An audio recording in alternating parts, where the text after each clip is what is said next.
Hey everybody, it's Alex again. I thought I'd post another video because yesterday I uploaded Snap on Tuesday and discussed Bentley Continental GT that I did recently, but I actually have the car in the shop again this evening. We've had some issues with the reverse camera, so 3 cameras later I finally sorted the problem out. Something to do with the signal that the Pioneer doesn't like that we've upgraded in the car. I'll show you that in a minute. But the customer obviously spent a lot of money with me, so I wanted to make sure that this thing was correct for him. So I've had the car back in overnight, so he gets it tomorrow without losing his vehicle and wheels for the day, so he's not asking his wife for lifts around. But let me show you the car. So Bentley Continental GT. I'll try and get this camera straight for you. So there's the Bentley. Standard stereo in these things is absolutely abysmal. The car itself obviously is a lot of money, but the audio system is shocking, absolutely shocking. So with this one, it's had a reverse camera upgrade. So the original style Bentley camera has gone on where the number plate is. I'm not going to show you that because it has the guy's plate on it. So we don't show people registrations because there are too many dishonest people in the world. But anyway, so this one has had a JL active 10-inch subwoofer in the boot that he can remove, and he's got his golf trolley in there. So he puts his clubs in here, plays golf, but we wanted to give him space, but bass as well. So it's got a JL Audio V2 400 watt amp. It's just there. The standard amp for the Bentley, which is actually in the quarter panel, is still operational with this one. The telematics on the car, the beeps and the bongs, parking sensors, audible tones are still present. And what we've actually done in this one, just turn that down before we get copyrighted. It has nav TV, the Ben-Hur fascia kit, which changes all the standard sort of aircon panel, all the telematics, the heater control, all the Bentley stuff that was in this standard one, where the unit is two sections, but it's actually joined from the back. This fascia here comes off. With the Ben-Hur fascia, we can change out for a Pioneer. So this has got the 88 Pioneer F88 in it, which is kind of my unit of choice really. If you're going to spend a lot of money on a head unit, this thing, there is nothing better. I've used expensive Kenwoods and I do rate this more than anything. Steering controls still work. It has, let's just kill him a minute and turn him back on. It has a cool Bentley logo that when it starts up it gives you a little Bentley screen, so a bit of normality amongst it, but an upgrade nonetheless. In the doors, the whole car's been dynamated, so we've gone through most of the shell, the boot entirely, the doors front and back, as in like the wet side and the dry side of the door. Dynamated everything just to keep the vibrations down. The stereo does go quite loud, but at the same time it's a prestige car, and the last thing you want to do is drive down the road with the thing shaking and rumbling like some little kid in a Nova. So it needed to be quiet, so we've dynamated everything. The standard system, it has like a weird 6x9 mid-range in the door, a little tweeter in the top, and then a 4-inch at the back. This one has actually been taken out and changed for JL Audio's 6.4 and a tweet. Put a little logo on there, that little JL Audio logo. The difference is mind-blowing. It's so much clearer, really nice speaker sound. JL did a really good job of designing a speaker set with just like a really good strong mid punch. I play with a lot of stereos, get to listen to a lot of high-end speakers, but I was really impressed with these.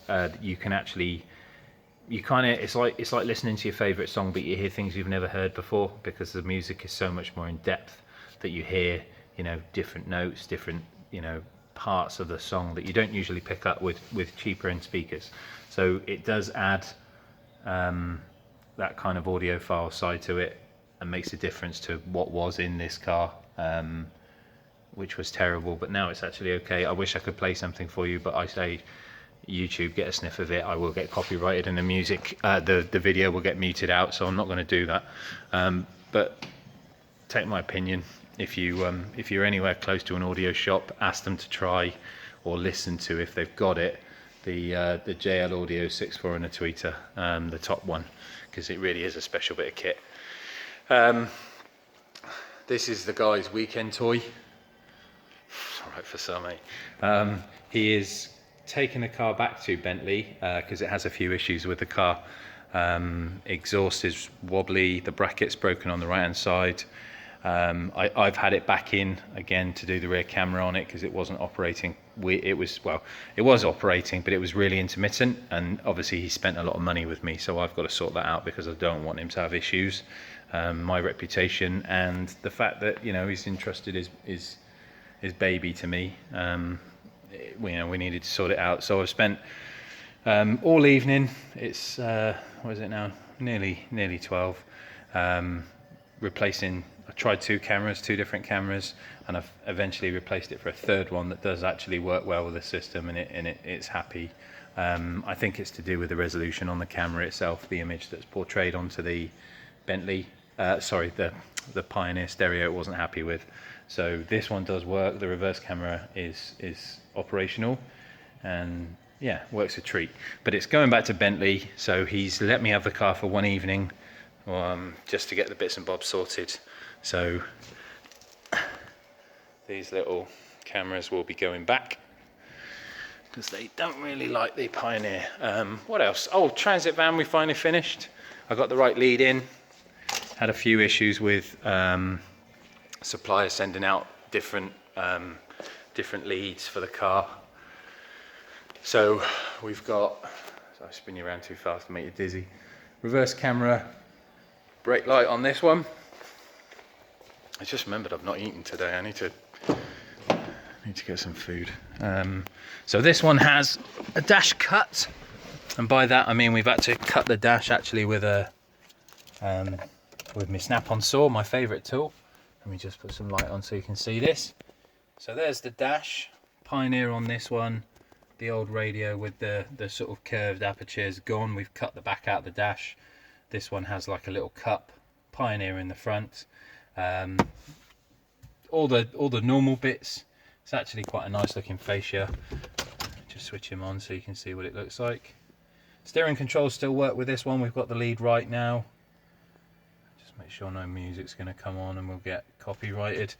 It's a lower version than the one that's in the Bentley. This is more of a reflective screen, whereas that one's more like a phone. It's capacitive, I think they call it. It's you know, a lot clearer. Nothing done with the speakers in this yet, just the reverse signal. You